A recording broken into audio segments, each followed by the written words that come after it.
नमस्कार फ्रेंड्स, मैं आपका bone and joint specialist doctor Prashant Tripathi Prayagraj India से। आज हम एक ऐसा वीडियो बना रहे हैं जिसमें हम देखेंगे कि जो मेरे दूर के पेशेंट्स होते हैं उनका अक्सर प्रश्न आता है कि जॉइंट रिप्लेसमेंट के बाद हिप या नी रिप्लेसमेंट हुआ है और उसके बाद हमें ड्रेसिंग के लिए क्या करना है। तो कई बार पेशेंट दूर से होते हैं और उनके फॉलोअप में ड्रेसिंग की रिक्वायरमेंट होती है और उनके ये प्रश्न रहता है कि ये कैसे करना है। तो इस वीडियो में हम सिंप्लीफाइड वे में देखेंगे कि नी रिप्लेसमेंट सर्जरी की ड्रेसिंग कैसे होती है। तो इसमें हमें ध्यान देना है कि ड्रेसिंग के लिए हमारे पास कुछ सामान की आवश्यकता है। यहाँ पे देखो, ये एक स्टेराइल ड्रम है, ऑटोक्लेव ड्रम होता है ये, और इसमें सारे ड्रेसिंग के सामान इस तरह से रहते हैं, जिसमें गॉज पीस होता है, ऐसा एक टॉवल रहता है। इसके अलावा ये एक स्पिरिट की बॉटल है, ये बीटाडीन सोल्यूशन है, ये एक माइक्रोपोर टेप है जो पट्टी ड्रेसिंग को चिपकाने के लिए यूज होगी, ये बैंडेज का सेट है, ये पैक्ड गॉज पीसेज आते हैं, ऐसे कपड़े के पीसेज रहते हैं जो हम लोग ड्रेसिंग के लिए सामान यूज करेंगे, उसमें ये होता है, ये ऐसा पैक्ड रहता है और इसको इस तरह से ओपन करके हम यूज कर सकते हैं। तो एकदम ये स्टेराइल रहता है, मार्केट में अवेलेबल है। ये स्टेराइल ग्लव्स हैं, ऐसे पैक्ड ग्लव्स आते हैं जिनको हम अभी बताएंगे कैसे यूज करना है।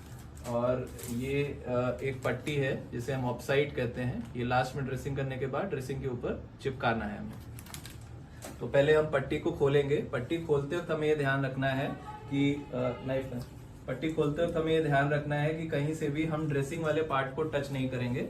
हम ये नाइफ से इस पट्टी को ऐसे ओपन करेंगे। यहाँ पर देखो,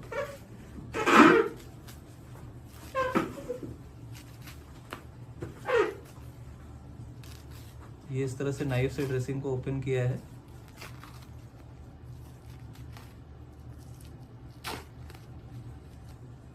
और मैंने अभी तक ड्रेसिंग के किसी भी पार्ट को टच नहीं किया है।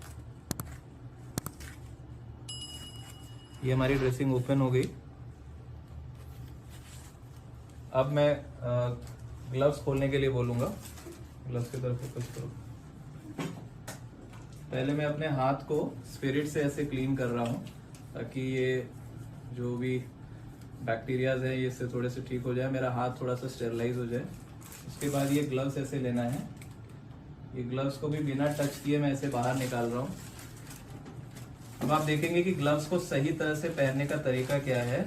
हमें इस तरफ से इसको ऐसे फैला देना है, उंगली को ऐसे मुट्ठी बनाना है और इस पार्ट को टच करके इसको ऐसे अंदर डालना है। कहीं पर भी ग्लव्स पहनते वक्त ये उंगली वाला पार्ट हमको टच नहीं करना है, क्योंकि वही ड्रेसिंग में अंदर जाएगा। इसी तरह से इस वाले पार्ट में भी ऐसे में से पकड़ना है, ऐसे मुट्ठी बनाना है, इसको ऐसे अंदर डालना है। और देखिए मैं कहीं पे भी मेरा टच नहीं हो रहा और ये ऐसे ये हमने ग्लव्स पहन लिया। अब मैं क्योंकि मैंने स्टेराइल ग्लव्स पहन लिए हैं तो मैं ड्रेसिंग वाले पार्ट को ऐसे टच कर सकता हूँ। तो अब हम ये स्टेराइल गॉज पीस ओपन करेंगे। गॉज पीस को टॉवल।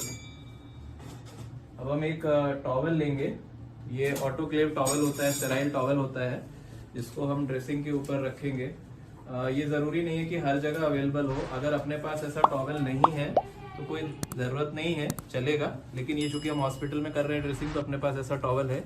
इससे मैंने बस ड्रेसिंग एरिया को छोड़ के बाकी सारी एरिया कवर कर दी है। अब ये गॉज पीस हम लोग ओपन कर रहे हैं। ओपन करो। ये देखिए, इस तरह की पैक गॉज पीस इस पैकेट में से मिला है और इस पे अब हम लोग स्पिरिट का सोल्यूशन डालेंगे। तो ये बिना टच किए सिस्टर यहाँ पे ऊपर से स्पिरिट का सोल्यूशन डाल रही है। और फिर हमें इसमें ड्रेसिंग कैसे करना है, इस तरह से इस गॉज पीस को रख करके धीमे धीमे ऐसे रोल करना है। बहुत ज्यादा कहीं से प्रेशर नहीं देना है और इसको ऐसे रोल करना है। यहाँ पर नीचे देखो, इसको ऐसे हमें रोल करना है। तो जब भी हम इसको ऐसे रोल करेंगे, कोई भी कलेक्शन होगा जो कि वुंड में अंदर होगा तो वो इस तरह से बाहर आ जाएगा। हम एक बार और स्पिरिट डालेंगे और इस तरह से इस गॉज पीस को ऐसे फोल्ड करके बस नीचे की तरफ ऐसे रोल करते हुए जाना है। ड्रेसिंग करते वक्त बहुत ज्यादा प्रेशर नहीं लगाना है स्टिच लाइन पे, नहीं तो वो हमारी इस वुंड पे इफेक्ट डालेगी। बस हमें रोल करके नीचे जाना है। अब ड्रेसिंग एक गॉज पीस हम और ओपन करेंगे।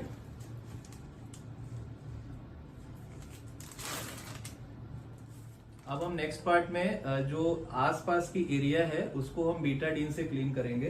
तो ये बीटाडीन सोल्यूशन हम इस तरह से गॉज पे डाल रहे हैं और हमें ये ध्यान रखना है कि सर्कुलर मोशन में हमें इस वुंड के बाहर की तरफ जाना है, कहीं पर भी अंदर हमें नहीं आना है और वुंड के बाहर की तरफ हमें इस तरह से क्लीन करना है। ये खाली सराउंडिंग एरिया में हम इससे क्लीन करेंगे। और फिर हम एक बारी लास्ट बार एक फाइनल एक और गॉज पीस लेकर के इसको वापस से स्पिरिट से क्लीन करेंगे। स्पिरिट डालो। जैसा मैंने बताया ये रोलिंग पैटर्न में हमें फिर से क्लीन करना है। ये लास्ट में स्पिरिट से क्लीन करना इसलिए जरूरी है, नहीं तो जो हम पट्टी चिपकाने का ट्राई करेंगे वो पट्टी हमारी अच्छे से इस वुंड पे नहीं चिपकेगी। कई लोग बीटाडीन का सोल्यूशन लेकर के गॉज पीस पे इस पे रखते हैं, लेकिन वो बीटाडीन ड्राई होने के बाद पेशेंट को बहुत दिक्कत करता है। तो आप इसमें अच्छे से बीटाडीन लगभग 1 मिनट छोड़ने के बाद स्पिरिट से क्लीन करके इस पे एकदम ड्राई कर दीजिए। बीटाडीन को छोड़िए मत, नहीं तो वो पेशेंट को पेनफुल रहेगा। अब इस तरह का एक स्टेराइल पट्टी होता है जो मैंने बताया था कि पोस्ट ऑपरेटिव ड्रेसिंग जिसे हम कहते हैं, ये भी एक स्टेराइल पैक से ऐसे निकलता है और इसको हम इस तरह से ऐसे निकालते हैं। अब इसको चिपकाने के लिए हम ये टॉवेल को हटा देंगे और इस पट्टी को हम ऐसे ओपन करेंगे। इसको यहाँ पर बस ऐसे स्टिक कर देना है।